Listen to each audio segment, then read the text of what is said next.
لیکن جس طرح سے حضور ضیاء الامت نے سیرت النبی کے اندر حضور علیہ الصلوۃ والسلام کی سیرت کے رنگ بھرے ہیں، گویا سطروں کے اندر چراغ رکھے ہوئے ہیں، لفظ لفظ روشنی بانٹتا ہے، حرف حرف نور دیتا ہے، اور جب کوئی ضیاء النبی پڑھتا چلا جاتا ہے، سینے میں ایمان کی حرارت موجود تو ہو ہی نہیں سکتا کہ آنکھیں آنسوؤں کا خراج پیش نہ کریں، اور دل حضور کی محبت کا اسیر ہوتا چلا جاتا ہے، اور سیرت کا حق بھی یہی ہے اور سیرت کا انداز بھی یہی ہونا چاہیے۔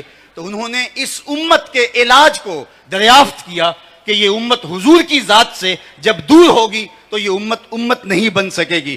اقبال نے اس یہاں اپنے لہجے میں ایک بات کہی تھی، عہد ماں ماراز ماں بیگانہ کر، از جمال مصطفیٰ بیگانہ کر۔ لوگوں، اس دور کی ستم ظریفی یہ ہے کہ اس دور نے ہمیں ہم سے دور کر دیا۔ کیوں دور کر دیا؟ کہ ہمیں حضور کے جمال سے دور کر دیا، حضور کے حسن سے دور کر دیا۔ جب جمال محمد مصطفیٰ سے امت دور ہو جائے تو امت کے پلے کچھ بھی نہیں رہتا۔ امت بنتی ہی تب ہے جب زلف پیمبر کی اسیر بن جاتی ہے۔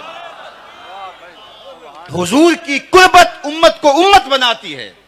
چوں گلے صد برگ مارا بو یکیست، او کے جانے ای نظاموں او یکیست، مست چشمے ساکیے بتہاستیم، در جہاں مثل میو می ناستیم۔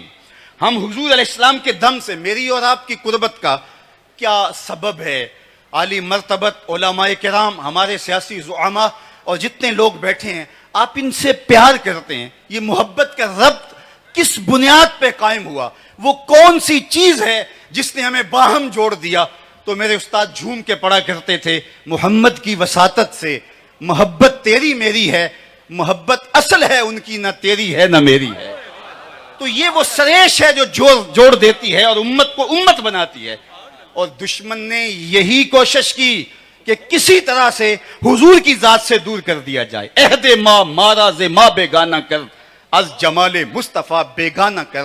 آپ اگر تاریخ پڑھیں تو آپ دیکھیں گے خلق قرآن پہ بحث ہوئی، گناہ کبیرہ کا مرتکب کافر یا نہیں کافر، اس پہ بات ہوئی، اور موضوعات پہ بات ہوئی۔ آپ جتنے بھی کلامی مسلک ہیں ماضی میں دیکھ لیں، لیکن کبھی حضور کی ذات پر بات نہیں ہوئی تھی۔ اول من انکر التوسل والاستغاثہ والنداء ہوا ابن تیمیہ۔ سب سے پہلا شخص، امام نبہانی نے شواہد الحق میں لکھا ہے، پہلا شخص جس نے توسل سے، استغاثے سے اور ندا سے انکار کیا وہ ابن تیمیہ تھا۔ اس سے قبل امت میں اسلام کا فتنہ موجود نہیں تھا، اس لیے کہ لوگ حضور کی چوکھٹ پہ حاضر ہوا کرتے تھے اور حضور کو نجات دہندہ سمجھتے تھے۔ جب ضرورت باقی نہ رہے گی تو چوکھٹ پہ کیوں کوئی حاضر ہوگا؟ تو استغاثہ اور توسل کا انکار کر دیا، اور یہ پہلا فتنہ نمودار ہوا۔ اور پھر اس کے بعد ذات رسالت مآب صلی اللہ علیہ وسلم پر بھی بات شروع ہو گئی، اور نتیجہ یہاں تک پہنچا، آج ہم جس عہد نافرجام میں جی رہے ہیں، کیا یہ دن بھی ہمیں دیکھنے نصیب ہونے تھے؟ یہ دن بھی ہماری قسمت میں تھے کہ ہمارے پیغمبر کے خاکے تراشے جائیں؟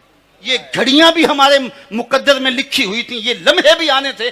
ماضی میں ایسا کبھی نہیں ہوا تھا، اس لیے کہ امت حضور کے ساتھ جڑے تو امت بنتی ہے۔ اگر آپ مجھے پوچھیں کہ دین کا خلاصہ کیا ہے اور دو لفظوں میں خلاصہ بیان کرو، تو میں اقبال کا لہجہ ادھار لوں گا۔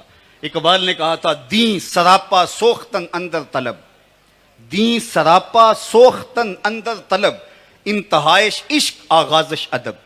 طلب محبوب میں تڑپنے کا نام دین ہے، جو ادب سے شروع ہوتا ہے عشق پہ ختم ہو جاتا ہے، اور جو دین ادب سے شروع ہو کے عشق پہ ختم نہیں ہوتا وہ دین ہی نہیں ہے۔